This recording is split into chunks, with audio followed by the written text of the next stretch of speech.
vous allez être traîné dans les procès et nous sommes en train de poser des jalons judiciaires historiques. La déclaration que nous avons faite aujourd'hui avec Christian Perron, Claude Escarguel, Hélène Banoun, moi, les victimes d'effets secondaires, et puis plus d'une quarantaine de signataires, pharmaciens, médecins, universitaires, chercheurs, scientifiques. Elle est là pour poser un jalon historique judiciaire. On a envoyé aujourd'hui, en recommandé avec accusé de réception, au Premier ministre, au Président de la République, au ministre de la Santé, à la Direction Générale de la Santé, à l'ANSM, à la Haute Autorité de Santé, aux ARS régionales, et au Président d'ARS régionales, au Comité consultatif national des SIC, au CESE, à la présidence du Conseil de l'Ordre des pharmaciens, à la présidence du Conseil de l'Ordre des médecins. Ce dossier, pour dire, si vous l'avez reçu, vous ne pouvez pas dire que vous ne l'avez pas reçu, nous avons l'accusé réception. Vous l'avez reçu, nous avons synthétisé en 21 points ce qu'il y avait à retenir sur ces produits. Et nous vous avons demandé à l'époque, vous devez les retirer en urgence du marché. Vous devez mettre un moratoire sur leur utilisation, et y compris dans l'agriculture et dans les élevages.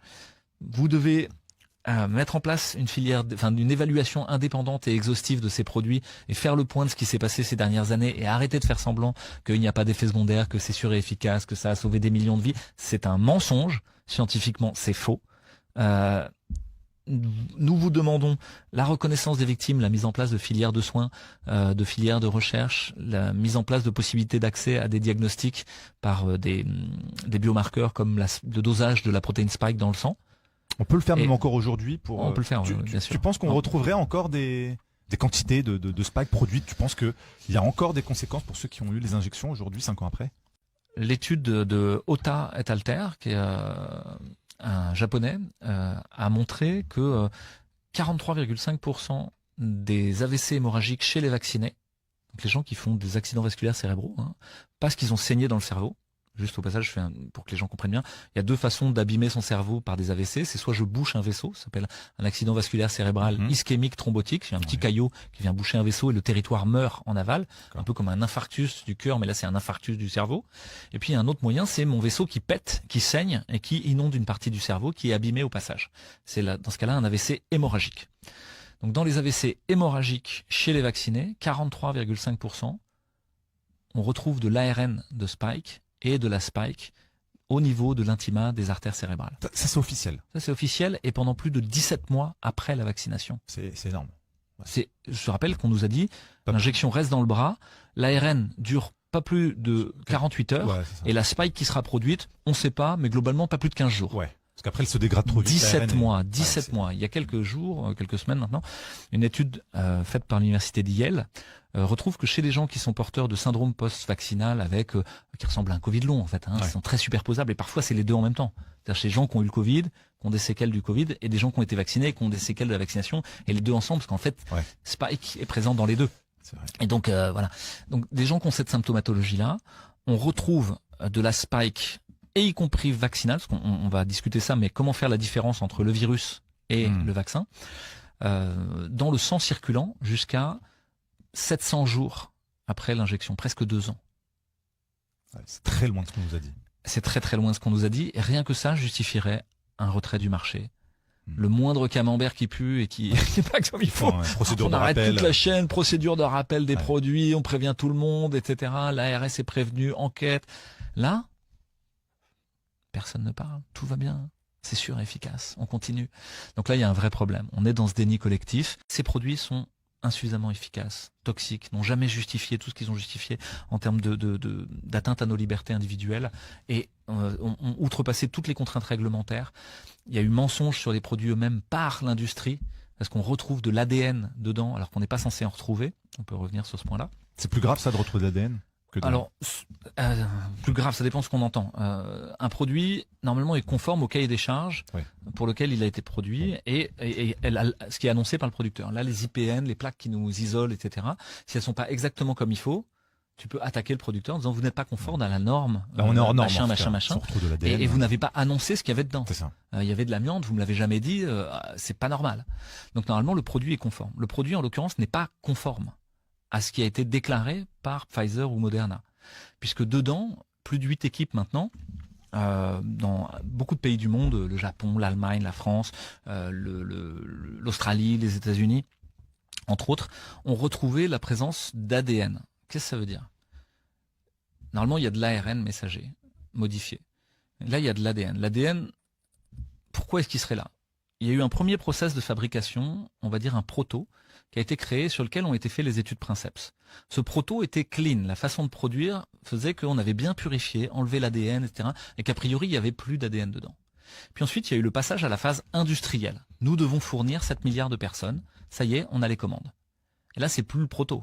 Là, c'est la phase process 2 de fabrication. Il faut qu'on aille vite et fort.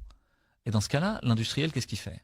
Il prend pas le système coûteux de son proto, il prend ce qu'il a déjà dans le tiroir, ce qu'il sait déjà faire.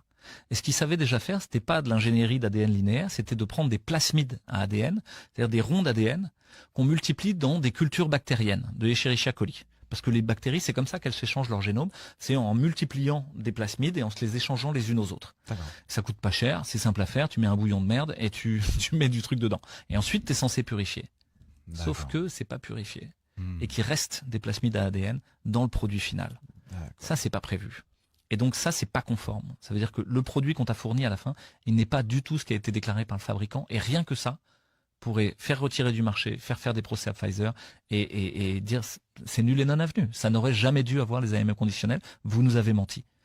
Non seulement il y a cet ADN plasmidique pour s'exempter juridiquement, donc on peut pas les attaquer déjà. Ouais, bon, on malheureusement. pourra en reparler, ouais. Non seulement il y a cet ADN plasmidique, mais dans cet ADN plasmidique, il y a le promoteur d'un virus qu'on appelle le virus simien 40, SV40, qui est un virus du singe, et qu'on utilise parce qu'il a un potentiel vacuolant, c'est-à-dire qu'il aide à faire sortir le matériel génétique par le biais de vésicules entourées de lipides émanant de la paroi des cellules dans lesquelles on les met, et donc à transfecter un petit peu partout ce qu'on veut faire. C'est pareil, il n'a jamais été annoncé qu'il y avait le promoteur de SV40. Parce qu'on sait depuis longtemps maintenant que ce SV40, il est oncogène, il donne des cancers chez le singe. Et s'il en donne chez le singe, ce serait quand même intéressant de regarder s'il en donne chez l'humain avant de l'administrer à 7 milliards de gens, non? Ça, c'est sans parler des nanoparticules lipidiques qui entourent tout ça, sans parler du fait que l'ARN modifié qui produit Spike, combien il produit Spike? On n'en sait rien. C'est-à-dire qu'on a la dose théorique d'ARN messager, mais dans cette dose théorique, déjà, il y a un problème. C'est-à-dire que si je te donne un paracétamol 1000, normalement, il n'est pas censé y avoir un paracétamol peut-être 500, peut-être 600, oui, peut-être 1000, quoi. 45% du temps. Là, c'est ce qui a été dit. C'est dès le début, on a dit, on tolère qu'il y ait jusqu'à 50% de matériel génétique incomplet, anormal. Oui. Pas intègre. Ouais, pas intègre. Normalement, ouais. Mais là, c'est hallucinant, parce que ce matériel génétique pas intègre, lui-même est transcrit par les ribosomes et donne naissance à des protéines anormales, tronquées.